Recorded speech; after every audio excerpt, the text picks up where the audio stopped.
There we go. Welcome along. So, last couple of weeks, we've looked at two of the pillars for Here to Stay. So, we looked first at encounters with Jesus, thinking particularly about how we'd done that around Easter. No, we must have done that second, did we? I'm trying to think what the other one we've talked about. Rod will have it in his notes. Yeah, my notes are in the bedroom somewhere else. Yeah, I'm doing well, aren't I? We've talked about two, one of which is... What are the pillars? Or is that pushing it even further? That's pushing it even further. Encounters with Jesus, we've talked about. We're doing God's Big Story today. We haven't done peer group stuff. No. We haven't done mission. We haven't done absolute compassion. So that's one of the other two that I always forget. Anyway, we've looked at two, and we're looking today at God's Big Story. Rituals. Talked about rituals. That's right. Because we talked about what are you going to do at Easter, and then we had encounters with Jesus after Easter. Woohoo! So yeah, I remember. I listen. So today's God's Big Story, and so goes without saying that when we're working with children, as when we're working with any age group, we want them to understand that story of God. How does God's story fit in?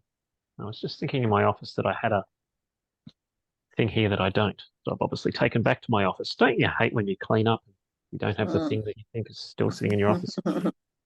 But yeah, how do we get kids to hear that whole big story from creation through not just, sometimes the church can just focus on the Gospels. I think that's one of the challenges of the common lectionary, is that while you get a Gospel reading and reading from the epistles, an Old Testament reading and a Psalm, most churches will go the Gospel reading. And so you can get stuck in the Gospels, and you need to branch out, even though there's I must have done well a couple of weeks ago, or a few weeks ago, because there's one person in our congregation who has told me I don't like the Old Testament. I should just be preaching about Jesus and the Gospels. And I did an Old Testament sermon. He said, well, that was quite good. I don't like the Old Testament. That was good. It's like, oh, what a win. Well done.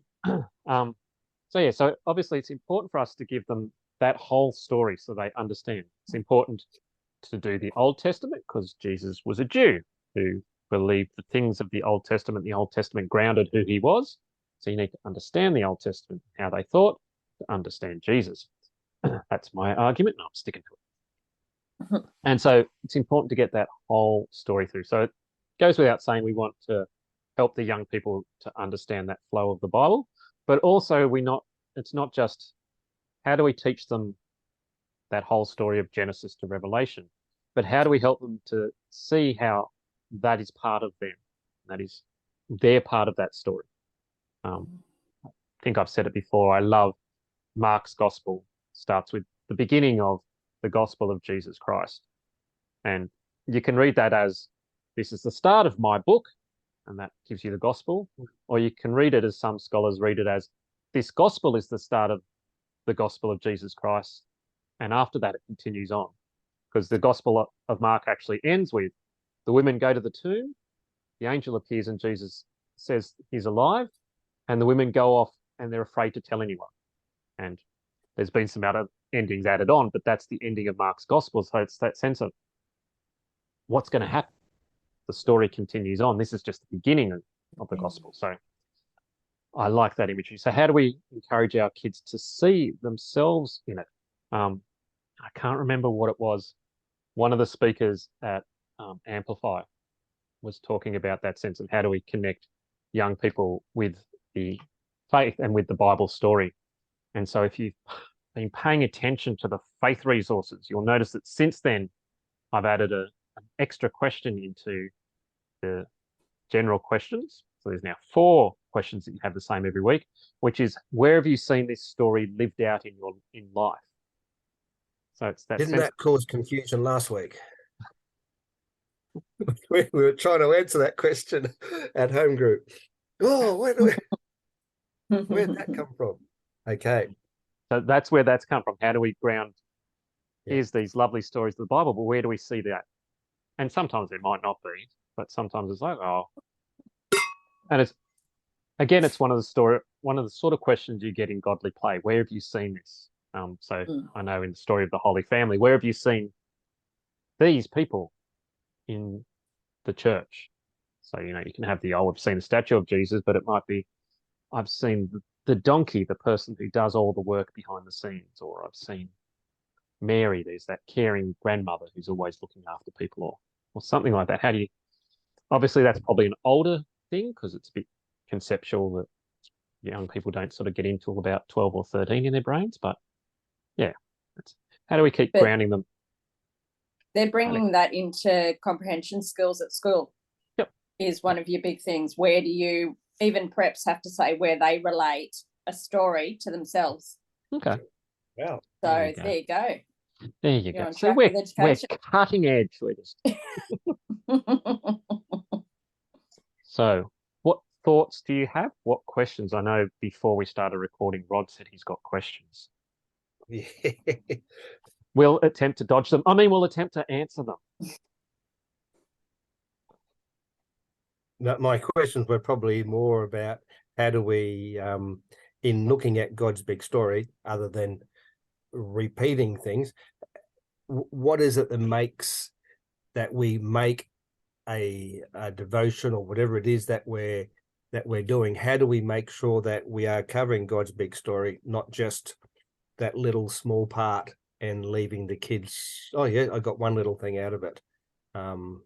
Obviously every time we meet we haven't got to give the big story, but when we talk about the group that we're involved with and ensuring that for here to stay logic, we should be ensuring that God's big story is told. What does that mean for some of the things that we do? Yep. So sometimes it might be around like having a timeline sort of thing and go, okay, we're looking at this story.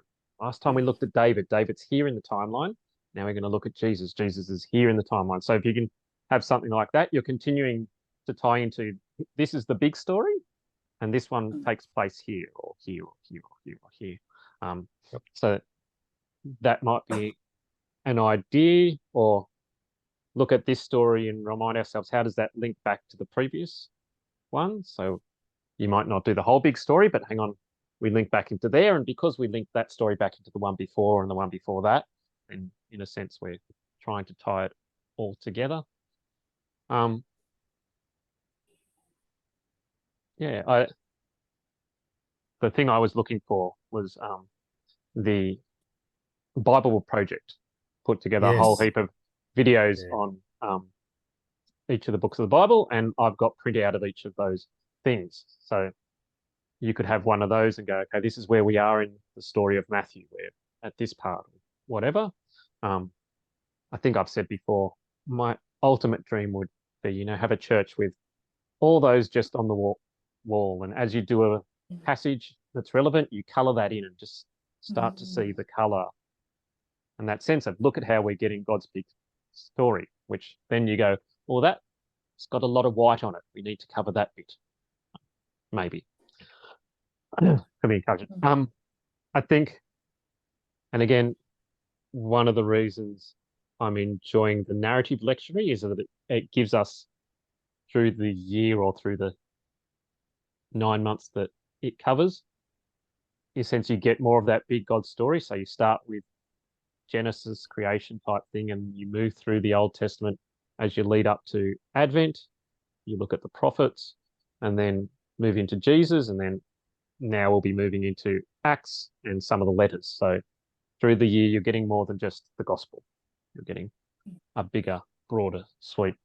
And yes, and again, that's one of the reasons that I appreciate the lectionary and the Revised Common Lectionary, because it hopefully pushes people out of just covering their little soapbox. So it's too easy when you've got the choice of the whole Bible, and you sort of pick, oh, look, I'll do that passage. I'll do that passage, and it's all the things that you like. Whereas the lectionary sort of pushes you out and go, no, you've got to deal with this difficult passage. And you go, what's the Old Testament reading this week?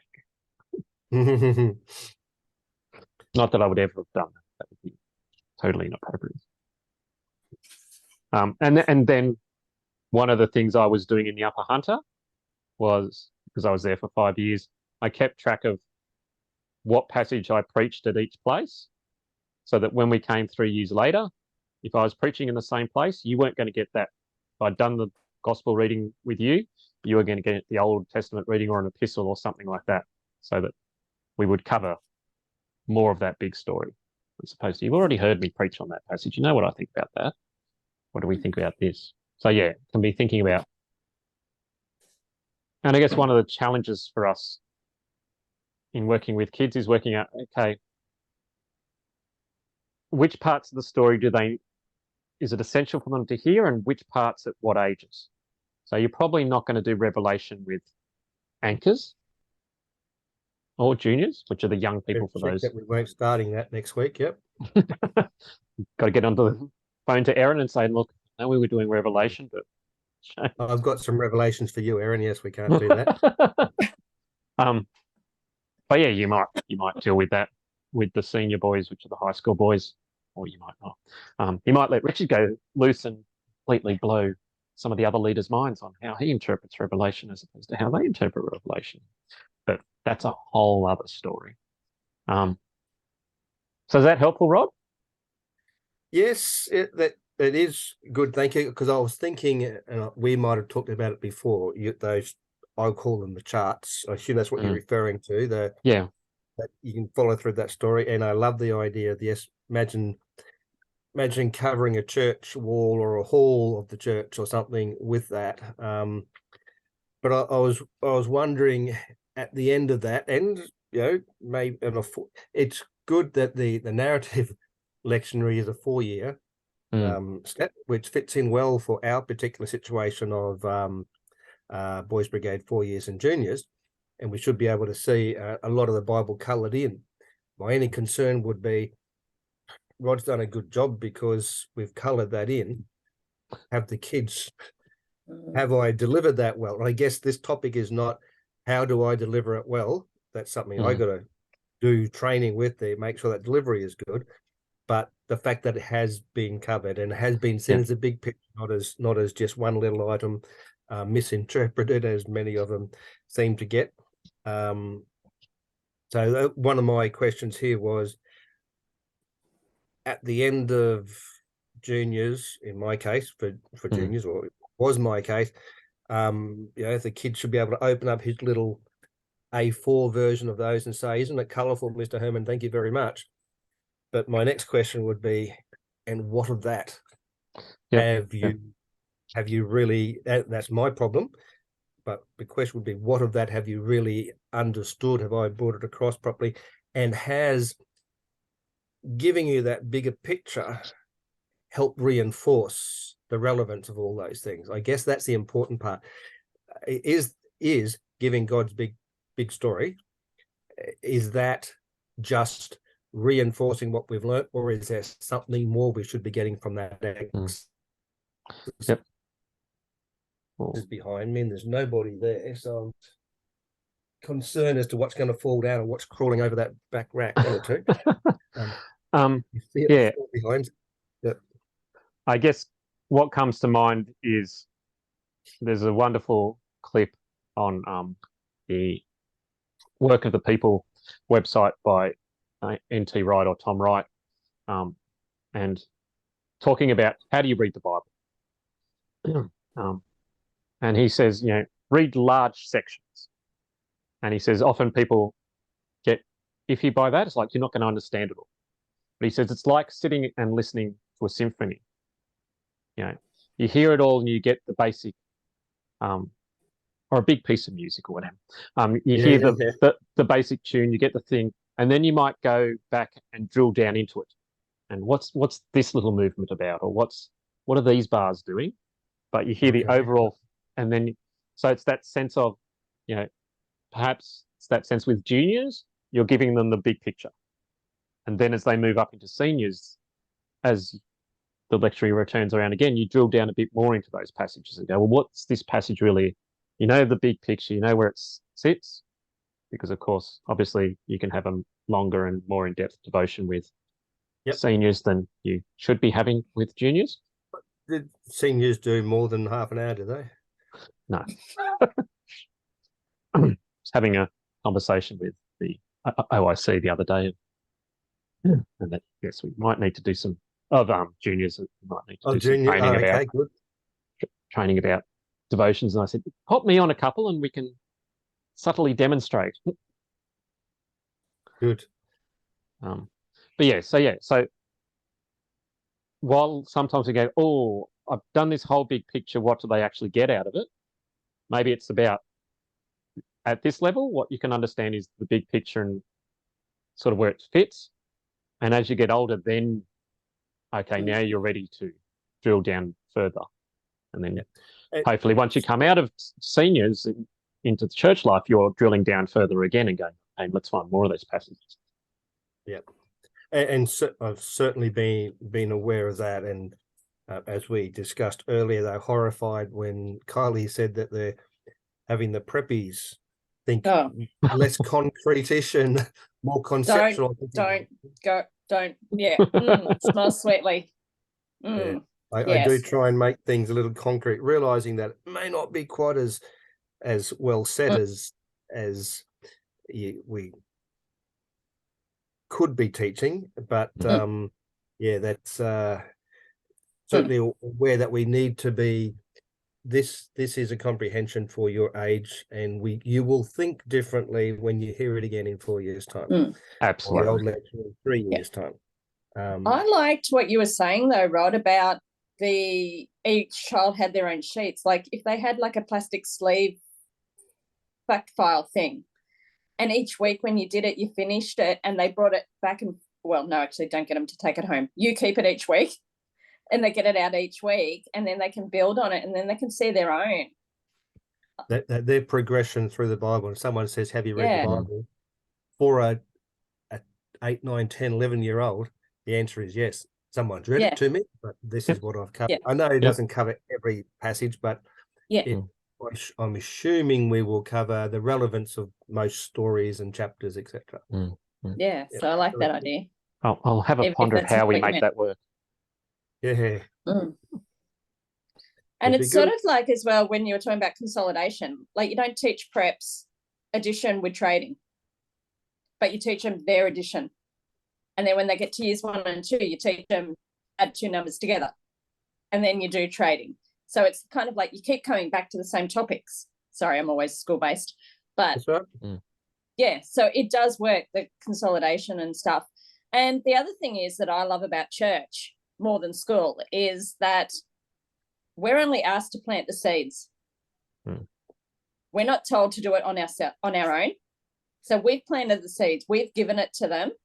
Now let's let God work in their hearts. Let's let God bring them where they need to be to hear what they need to hear.